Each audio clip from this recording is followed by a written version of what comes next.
India की economic growth ने Trump के टैरिफ को की फोरकास्ट को फेल कैसे कर दिया। ट्रम्प कैसे फेल हो गए, उनकी फोरकास्टिंग कैसे फेल हो गई, आज हम उस पर बात करने की कोशिश करेंगे दोस्तों आपके साथ। इतनी बड़ी कंट्री, इतना बड़ा प्रेसिडेंट, इतने बड़े इकोनॉमिस्ट फिर भी फेल हो गए, मतलब ट्रम्प फेल हो गया कैसे। दोस्तों सबसे बड़ा क्वेश्चन यही है कि ट्रम्प की फोरकास्टिंग कैसे फेल हो गई। इतने सारे लोग इनके सपोर्ट में, फिर भी ट्रम्प की टैरिफ फेल हो गया, या आप कहो कि उनकी फोरकास्टिंग ही फेल हो गई।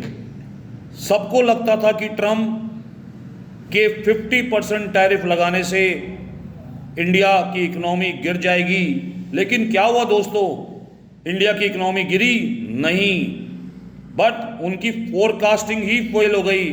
जो सोचा था वही फेल हो गया। दोस्तों my self doctor Ajay Bhatia from IMS academy, आज हम इस पे डीप बात करेंगे कैसे अमेरिकन इकोनॉमिस्ट प्रेसिडेंट ट्रम्प सब की सब फोरकास्टिंग फेल हो गई। उनको लगता था कि ट्रम्प टैरिफ लगाएंगे तो हमारे एक्सपोर्ट पे फर्क आएगा, हमारी GDP ग्रोथ फॉल करेगी, हमारी कंजम्पशन गिरेगी। तो आज हम देखेंगे कैसे इंडिया की स्ट्रॉन्ग इकोनॉमी ने प्रेडिक्शन को फेल कर दिया, उनकी फोरकास्टिंग को फेल कर दिया। इतनी बड़ी कंट्री की प्रेडिक्शंस फेल कैसे हो गई। दोस्तों ट्रम्प ने जब हम पे टैरिफ लगाया तो उन्होंने ये कहा कि रशिया से पेट्रोल खरीदना बंद कर दो। इंडिया झुका नहीं उनके सामने। बेसिकली कंसर्न इतना पेट्रोल का नहीं है जितना बताया जा रहा है कि ट्रम्प ने बोला कि पेट्रोल बंद कर दो। उनका कंसर्न है कि इंडिया की ग्रोथ बढ़ेगी तो अमेरिका की घटेगी, जो मैंने पिछली वीडियो में भी आपसे बात की थी। ट्रम्प का टैरिफ का रीजन यही है कि इंडिया इतनी तेजी से ग्रोथ करेगा तो 2030 तक इंडिया बड़े लेवल पे पहुंच जाएगा। मैंने आपको बोला था थर्ड लार्जेस्ट इकोनॉमी की तरफ मूव करेगा। यही डर था ट्रम्प का। ट्रम्प का 25 से 50% का टैरिफ एक तरीके से उनका डर दिखाता है। वो प्रोटेक्ट करना चाहते हैं अपने US की जॉब्स को, इंपोर्ट रिडक्शन, जिससे बैलेंस ऑफ पेमेंट उनका सुधरे। अमेरिका के ऊपर लोन्स भी काफ़ी हाई पोजीशंस पे हैं। उनकी जो फॉरेन डेब्ट्स है वो बहुत ज़्यादा है। तो दोस्तों किसी भी कंट्री की फॉरेन डेब्ट्स हो तो उसको चिंता होती ही है। ऐसा नहीं है कि इंडिया के ऊपर कोई फॉरेन डेब्ट नहीं है, इंडिया के ऊपर भी फॉरेन डेब्ट है, पर इंडिया की इकोनॉमी इतनी स्ट्रांग है कि उसको उतना फर्क नहीं पड़ता।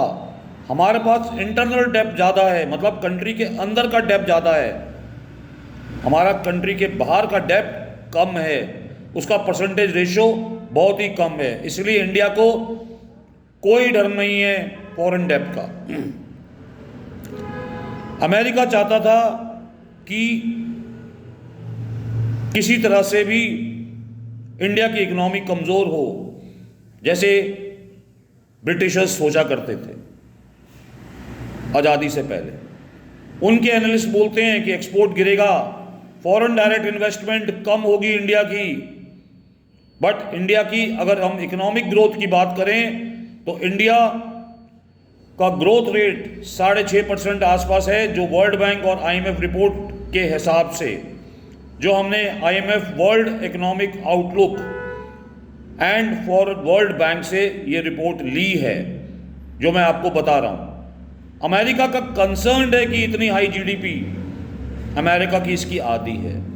हमारे कुछ की सेक्टर लाइक मैन्युफैक्चरिंग सेक्टर बढ़ रहे हैं, सर्विस सेक्टर आगे मूव कर रहा है, हम लोग डिजिटल इकोनॉमी की तरफ मूव कर रहे हैं, डिफेंस प्रोडक्शन में भी हम काफ़ी स्ट्रांग होल्ड है।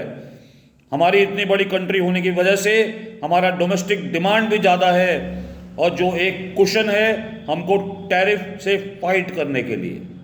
दोस्तों, अमेरिका अगर मार्केट कम भी होता है तो हम लोग एक्सपोर्ट की डाइवर्सिफिकेशन कर रहे हैं towards African countries, middle east countries, south Asian countries. तो दोस्तों, क्यों उनका फोरकास्ट फेल हुआ? इतनी बड़ी कंट्री के इतने बड़े प्रेसिडेंट और उनके उतने बड़े इकोनॉमिस्ट सब कैसे फेल हो गए? उनको क्या समझ में नहीं आया? नहीं आया दोस्तों। इंडिया के पास स्ट्रॉन्ग फॉरेस्ट रिजर्व है करीबन 640 बिलियन का। हमारे रुपीस अब स्टेबिलिटी की तरफ मूव कर रहा है। हमारा डिजिटल इंफ्रास्ट्रक्चर वर्ल्ड में मूव कर रहा है। यूपीआई, आपको जीएसटी जो रिफॉर्म्स आए वो भी हमको बूस्ट देगा।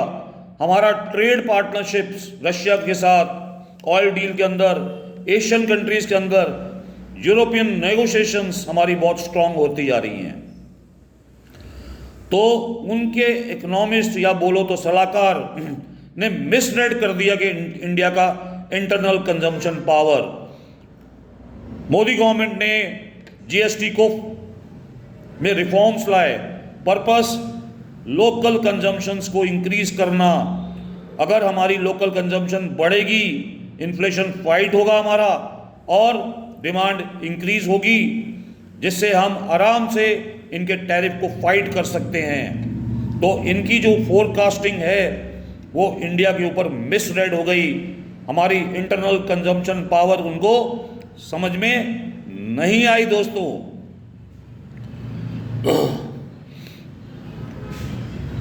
अब टैरिफ जो है उन्होंने सोचा था कि इंडिया के एक्सपोर्टर्स पे इफेक्ट आएगा, बट नहीं, उनके इंपोर्टर्स पे इसका इफेक्ट आ रहा है। अगर हम इंपैक्ट यूएस का ग्लोबल ट्रेड पे बात करें तो इन्फ्लेशन फैक्टर अमेरिका में बढ़ेगा और यूएस के कंज्यूमर्स को हायर कॉस्ट पे करनी पड़ेगी। India Russian oil trade India की कॉस्ट एडवांटेज है, इसीलिए वो बार बार ऑयल ना खरीदने की बातें करता रहता है अपनी फोरकास्टिंग को ठीक करने के लिए। बट उन्होंने सोचा नहीं था, उन्होंने सोचा था कि इंडिया प्रेशर में आएगा और वो ऑयल रशिया से नहीं खरीदेगा, पर ऐसा कुछ नहीं हुआ। इंडिया रिप्लेस करने लगा अमेरिका को चाइना के साथ सप्लाई चेन्स के अंदर। तो दोस्तों, ट्रंप का टैरिफ फेल होना एक एग्जाम्पल है, क्योंकि इंडिया अब ग्लोबल इकोनॉमी में मजबूत पिलर बन चुका है। वो मजबूती से स्टेप बाय स्टेप आगे मूव कर रहा है। आने वाला समय इंडिया को 5 ट्रिलियन इकोनॉमी से कोई नहीं रोक सकता। और जैसे मैंने आपको बताया, 2030 तक इंडिया 3rd लार्जेस्ट इकोनॉमी बनेगा। इंडिया की फ्यूचर ट्रेड पॉलिसीज के बारे में बात करें तो इंडिया का अगला मूव है फ्री ट्रेड एग्रीमेंट यूके के साथ, यूरोपियन यूनियन के साथ। इनके साथ अगर हमारा फ्री ट्रेड एग्रीमेंट हो जाता है तो इंडिया को इसका एडेड एडवांटेज मिलेगा। तो दोस्तों, आप बताइए कि अपने कमेंट में कि इंडिया की ये स्ट्रैटेजी काम करेगी या नहीं करेगी। अपनी राय कमेंट बॉक्स में लिखिए। सबको यही लगता था कि ट्रंप का टैरिफ इंडिया की इकोनॉमी को झटका देगा, लेकिन इंडिया की इकोनॉमिक ग्रोथ और strong policy, diplomacy and foreign policy, ये सारे फोरकास्ट को फेल कर दिया।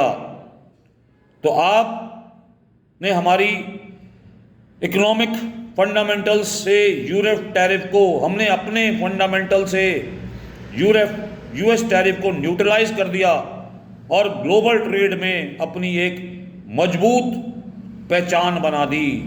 अमेरिका को यही तो डर था दोस्तों।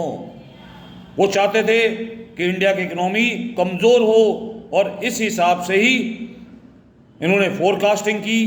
वेल प्लान तरीके से ही टैरिफ लगाया गया, जिससे इंडिया इकोनॉमिकली कमज़ोर हो और अमेरिका आगे बढ़े। But strong prime minister strong policy, strong foreign policy, strong diplomacy, सब ने इसको फेल कर दिया। उनकी फोरकास्टिंग फेल हो गई।